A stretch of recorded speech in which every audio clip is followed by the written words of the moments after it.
That's the thing I wanted to let you know. I'm super proud. So I had something I wanted to, if I can, just come behind my man, because some things that he had said that actually sets what I have up perfectly. And I knew that's what it was going to do this morning.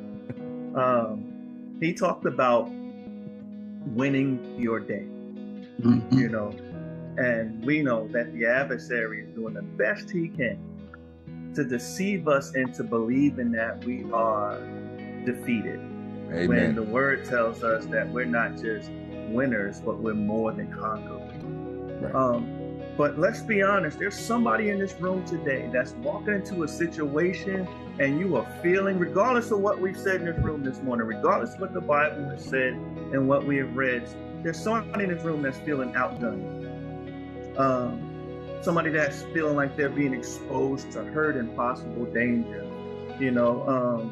And I know I got one or two people. Say, anybody in this room this morning, Severe Brown, I'm looking at a situation this morning where if I look at it in the natural, you know what, the odds seem to be stacked against me. Do I have one? If there's one, let me hear you just say, yeah, you're talking to me.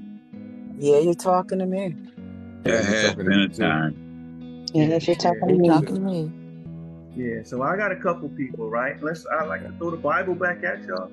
Charles, you know, if we don't throw the Bible at them, they're going to mess us up. You know, they're going to call us.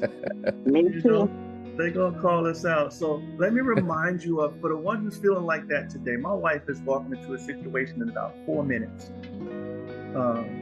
You know, where, you know, if she looked at it in the natural, she's looking at it and feeling like she's outgunned. But, you know, me being the priest of my home, you know, I wouldn't let her leave the house without knowing the truth. But in the days of the prophet Elisha, right, the king of Syria took advantage of an opportunity to capture him, right? They was in this city called Dothan. And so he put together this huge army and surrounded the city at night. And he refused to allow anyone that was in there, any prophet, to escape. So early in the morning in Dothan, right, when Elisha's servant went out, the first thing he saw was troops, horses, and chariots everywhere. And they were surrounded by the enemy forces. And so the servant started to freak out. He started to panic, you know, and he cried out to Elisha, Master, what shall we do? If y'all want to look the story up, it's in 2 Kings chapter 6. Okay. And then here's what I want you to pay attention to, because there's a powerful truth that I'm trying to get you guys to get that's feeling like you're outgunned today. First thing I'm going to tell you is we got this saying, right? I even got it on the t-shirt today. I don't panic, I pray. So I'm going to tell y'all right now, I get it. You're walking into a situation that appears to be that you're outgunned. But the first thing I want you to do is stop stressing, okay? So for the one who said, yeah, Brown, I'm looking at that circumstance today where it seems like I'm outgunned. I want you to say right now, I ain't stressing. I ain't stressing. I ain't stressing. Yeah. So Elisha calmly told his servant, you know, when you look at 2 Kings 6 and 16, he says, man, Brown saying this, so paraphrasing it, okay? So don't y'all get on me because I ain't talking KJV. I know I got some folks in this room. But Elijah, in so many words, was like, yo, don't trip, because those who are with us are more than those that are with them. I hope somebody's grabbing that, you know. I can just imagine the servant, you know, like, yo, this guy, man, the numbers ain't adding up. How you going to say the ones that are with us is more than the ones that's against us? I know what I see, you know, because there was just 2 of them against the whole army. So he's like, my master must have lost his cotton picking mind. But before the servant could work himself into an even greater panic, right? And before he can get there, Elisha prayed a simple prayer. This is what I'm praying for. Oh my God, man, I'm feeling this thing. Let me help you to go off of here. I got to go to physical therapy. He prayed this simple prayer that I pray for those this morning that are looking at a situation where it appears to be the odds are against you, like you're outgunned, like the enemy. You know what? Without the super being added to your natural, you're going to lose. This is what he prayed. Lord, I pray that you open his eyes that he may see. Can I pray a short prayer? Father, I pray that you would open their eyes that they may see. And the Lord opened the eyes of the servant. So now when he looks on the same hillside that's all around, that's filled with this army, right? He also sees a greater army of horses and chariots of fire. What he was looking at now was God's army of angels flanking the army that was surrounding them, demonstrating his glory, demonstrating his beauty. I'm using my brother's words, demonstrating his majesty and his power. So as the servant got a real look, he realized that the Syrian forces were nothing compared to the angelic army. So my thing was why was this young servant so full of fear while Elisha was so fearless?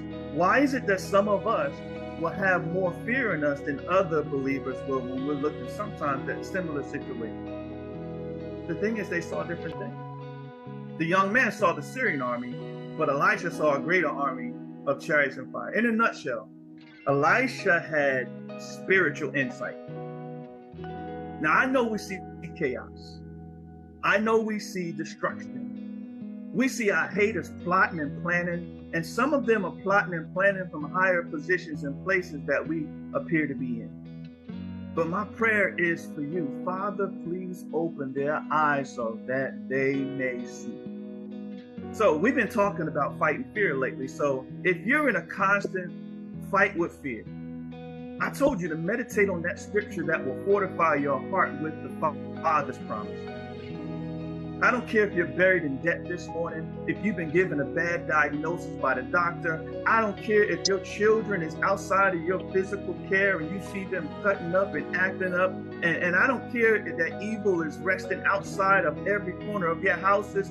I get it. I want y'all to know the enemy ain't scared, man. The enemy is going all out. That's why I told y'all yesterday, you're holding this sword and you refuse to swing. I don't get it, because I want you to hear me.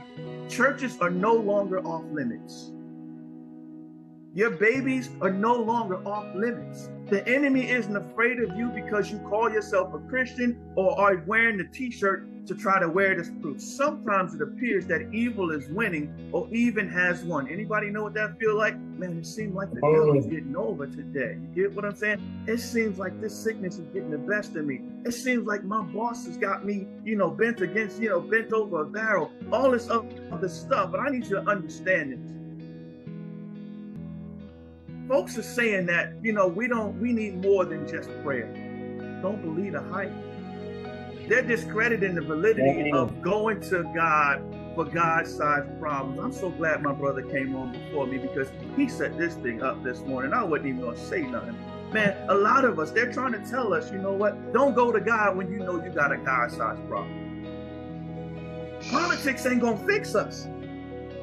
Get what I'm saying? Carnal weapons won't save us. How many of us have tried that, man? I tried coming out of a pack, man.